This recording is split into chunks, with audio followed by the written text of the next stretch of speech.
Hello, ladies and gents. Romie Reviews here. Please like, comment, subscribe. This is my review for Love and Hip Hop New York. Man, this is a very serious season. Season 9, episode 5.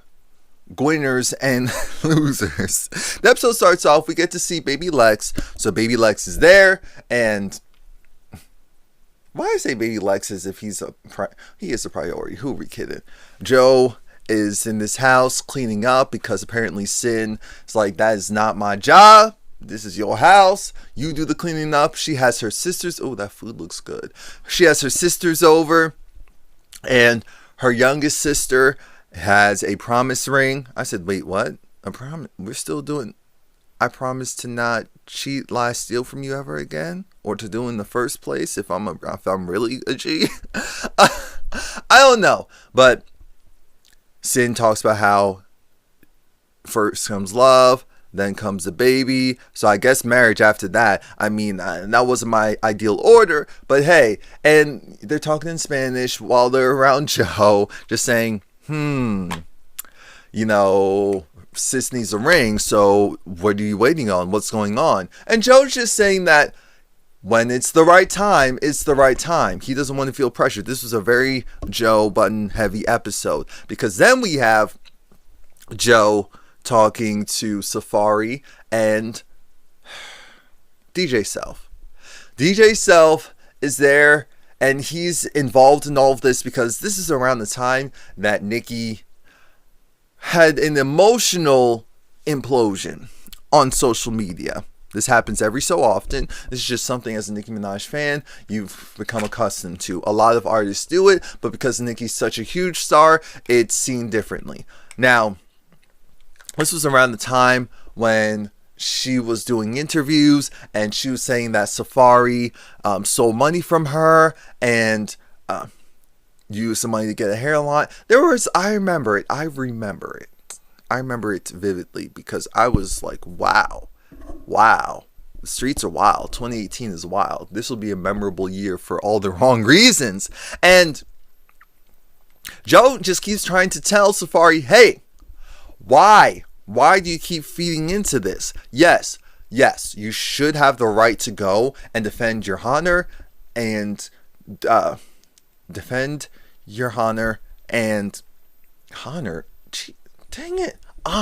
honor. Who cares? So then DJ Self comes in, because remember, there was this whole thing of Self and Safaree were talking, and I think Safaree said that he felt that Cardi B had the best album, a better rap album, said something, or like the best album of 20, something. And that's when it set off this chain reaction, and Nicki she did, I remember it. Queen Radio, I remember it. So we're not delving back, because we're just going to forget that. That was a moment. That was jokes and giggles. Well, not really, because it said a domino effect. But we're going to move forward. But again, Joe just keeps trying to tell the both of them, why are you feeding into this foolishness? Because then Mariah Lynn got caught up in it. And Mariah Lynn's back on the show. We'll see a little bit later. I guess she's just not a main person on the show anymore, but she is back on the show. Because remember, she said, it sounded like she was going to be done with that because she didn't want to be involved in any drama. But drama, here we are. Kimbella is boxing to get out her frustrations, and Juju comes and visits her. And Kimbella just feels like, Joel's, he got sentenced, and there's a lot going on, but she's upset because she feels like he's not taking accountability. And this is where I do agree with Juju. It wasn't that Kimbella was wrong for what she said or even how she said it. It was a matter of the timing. It was not good timing, because he's not going to be able to receive what she said well enough, which is what she wants. Her whole goal for saying that was so that maybe she was thinking maybe he'll receive this information that I've been telling you better, but that's not what happened. So now we see Nia Lee, as well as Mariah Lynn and Sin. They're all filming together in this scene, and Sin and Mariah Lynn, they don't know each other. So it's like, hey, how are you? And Mariah Lynn, she's talking about her music, and she's talking about how, yeah, she had the verbal spat with Nicki, and she just feels like at the end of the day, Nikki talked about the Gwinners roster, and Mariah Lynn is a part of the Gwinners roster, and she downplayed it and she belittled it, and so that's why she responded. Nia Lee feels a certain way because she doesn't like DJ Self, because she said DJ Self is very complimentary, very supportive in public, but doesn't follow through. She wants to work with him, and he's just been avoiding that. Sin, and I forgot that Sin had a song, but Sin talks about how she's in the studio, she's working, she's creating. The only issue is that her husband no, that's not the right term. Joe doesn't want to write for her because, and we know why. Joe wants to see how serious she is. Joe wants to see how serious she is, as well as he wants her to craft her own story and not just, say what she. We'll see. We'll jump back to this, because the main issue there was that Joe went on IG and just trying to be funny, but also half serious, showed her wigs everywhere, showed us and yes, social media will go and quickly call someone dirty and do all that, so I get it, but all of this is very light. All of this is very light. This isn't the real issue. This is for storyline. Mariah Lynn, she does make a point about how, look, she has so many people to support. She does. She has a household full of people. She has, three sisters, and her mom, who is still trying to get it together. And she's the breadwinner. She's the one bringing in the money. It's a lot. It's a lot. And Nia Lee, similar situation. She starts crying because she's like, look, 4 or 5 girls in the club jumped her, cut her from her neck down to her chest, and she has a story, and she's hurt because it's like no one wants to hear it, or no one wants to take her seriously because of her past attitude issues. I said past. Okay. Now, Jonathan, he's reflecting on the death of his father. His father died when he was 8 years old, and that was domino effect because, and I was surprised about this, but he was like, his father was actually the one that was the most accepting of him being gay, and just telling him to, just building up his self-esteem and doing all that. I said, wow, that's great. But then his father died, and so then he lost that support system. And it was a domino effect from there. So his sister comes over, and he's just talking about how he feels bad because he realizes, again, all this self-reflection, but the change, we need to see the changes. All of this self-reflection for him, he feels bad because he knows his dad wouldn't approve of how he acts and how he reacts to, everything.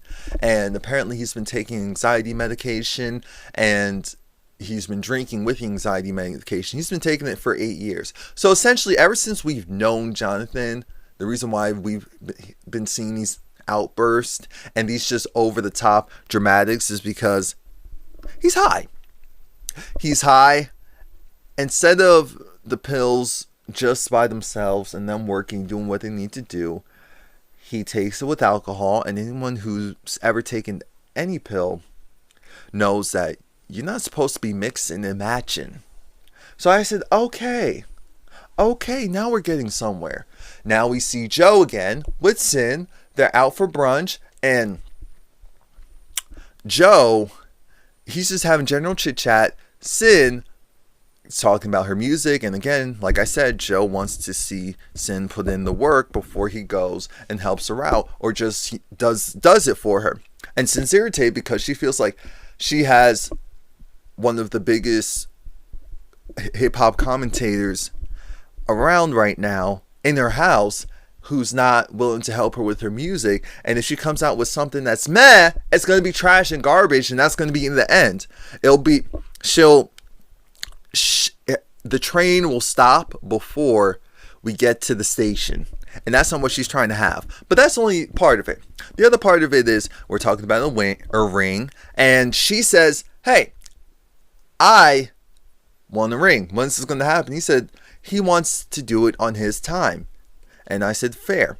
She also talks about the general, about how not making enough time for her not feeling appreciated. And then she also talks about the IG videos and how, look, people thinking, oh, this dirty hood, right, da da da. It's like, don't worry about it. It was just a joke. And he was like, why are you so upset? Why are you so offended? What's going on here? And she was like, well, here's the thing. Oh, and I want to make sure I get this. Sin quickly said, if you don't want me to be defensive, don't offend me. When I tell you, Joe,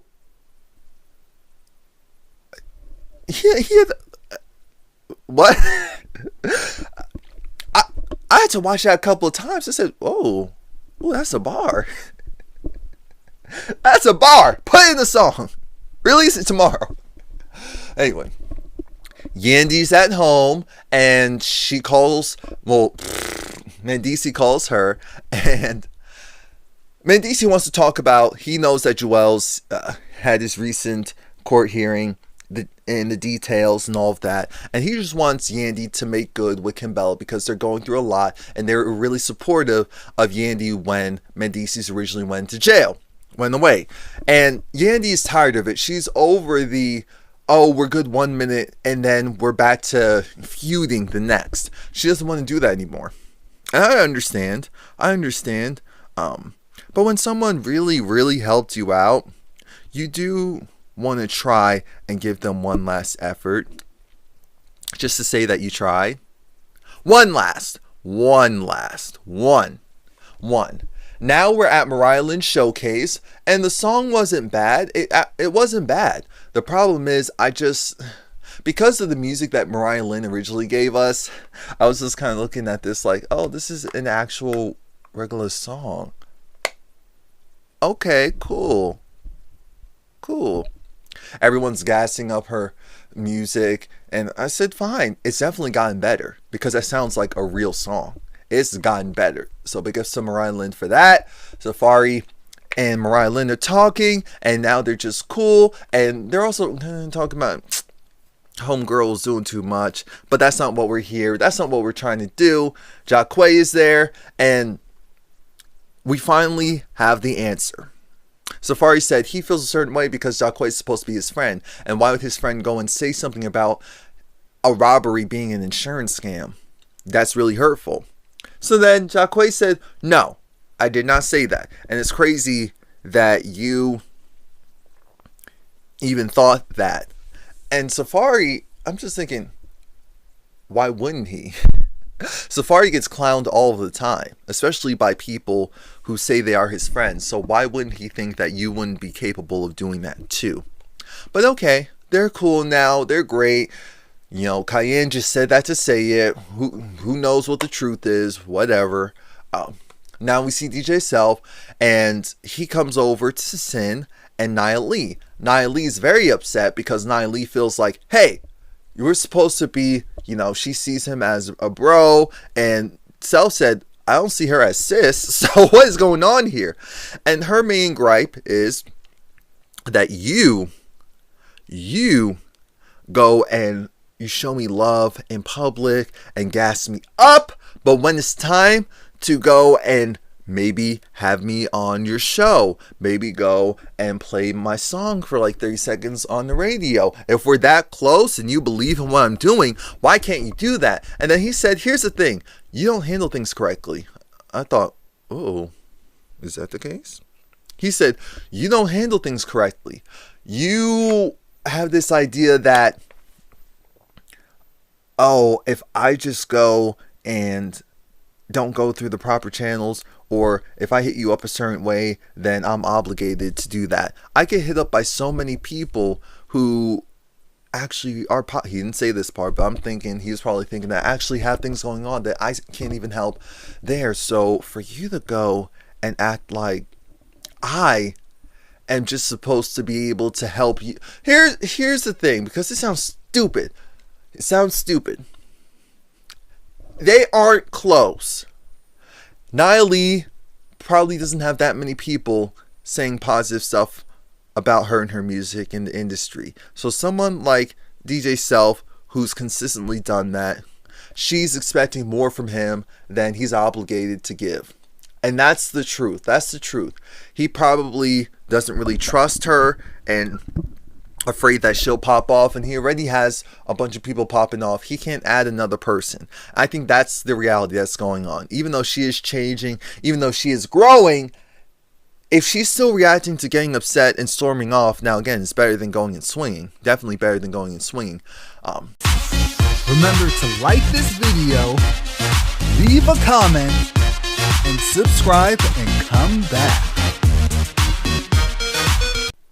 And not handling it at places where it should be handled. Like, this is someone else's event and we're doing all that. It's just optics. It's optics. It's the game. People are going to tell you whatever they're going to tell you, even if they want to help you out. People still have their own things to worry about and do, and you have to keep that in mind. So now Jonathan, he invites Juju, Sin, Yandy, and eventually Kimbella comes. But the thing is, the ladies didn't know that everyone else was going to be here. So he was on that Fugazi mess, but it was for a good cause. He goes and tells them, hey, I'm going to apologize for my part in every single situation I had with all of you because I was wrong. I was wrong. And he says for the past 8 years, he's been on anxiety medication, and he's also been drinking anytime he's been super stressed. And that's the main reason why he'll go and have these outbursts that make absolutely no sense. And then the next day, he genuinely doesn't remember. And when people tell him about it, he says, oh, they're lying because he doesn't remember it. I believe it. I do believe it. I do believe it. Because we all acknowledge and see that Jonathan has real issues. This is not for the show. He has real issues. So it makes sense to me that this is what the real issues are. And Juju said, thank you. Thank you for telling us, because we knew something was off and something didn't make sense. So thank you for telling us and just putting it out there. And everyone just had a look of, okay, cool, whatever. Yandy had the look of, all right, cool. Okay, cool. I appreciate it and whatnot, but you said there was another person. Oh, I invited Kimbella. So then Jonathan gives the same speech to Kimbella, and Kimbella says, look, I just want to dead it because we're cool, and I do like you, and I just don't want any drama. And he said, I'm on the same page. Great. Perfect. Now, Kimbella wants to talk to Yandy separately, or Yandy wants to talk to Kimbella separately, because they need to work this thing out. The main issue is that Kimbella feels like it's fake, that someone who isn't in her life when really bad things are happening, but will go on social media and post as if they are friends and cordial, that's the epitome of fake and phony. Yandy says that's her way of extending an olive branch, because she just can't deal with, she has her own prison issues with Mendices. So to go and have to argue with a friend, she can support Kimbella all day, but to argue and fight, that's not what she wants to do. There's no going back. There's no way to mend the bridge. We can't move forward. And then we have the peanut gallery over there saying, let me stop. I actually like all of them. Everyone else was overhearing and saying, no, you can. There's still hope. There's still time. You two are real friends. What's going on? But no, the problem is they're on different pages. They are. Because Yandy then kind of flips it a little bit and says, you know what? I will give you one more olive branch. I will support you if you're open to just dropping this. Kimbella said, no, we're not dropping this. We're going to, first to move forward, we need to go and, fully acknowledge it. In confessionals, Yandy does partially acknowledge it. Yandy does partially acknowledge that, okay, yes, Kimbella, no, so in Kimbella's face, she did say that you did help me out, you did help out our family, you were there for us, you were very supportive. In the confessional, she said, all right, I may have not been there for Kimbella the same way she was there for me. I'm thinking, Yandy, this isn't sounding good at all. But look at how she's acting. I'm thinking, that's not the point. Okay. They're not going anywhere. It's not going anywhere. And not much was accomplished. And this is Love and Hip Hop New York, Season 9, Episode 5. Please like, comment, subscribe. Merry Christmas. Happy holidays. And I will see you when it comes back January 6th or 7th? No, I think 7th.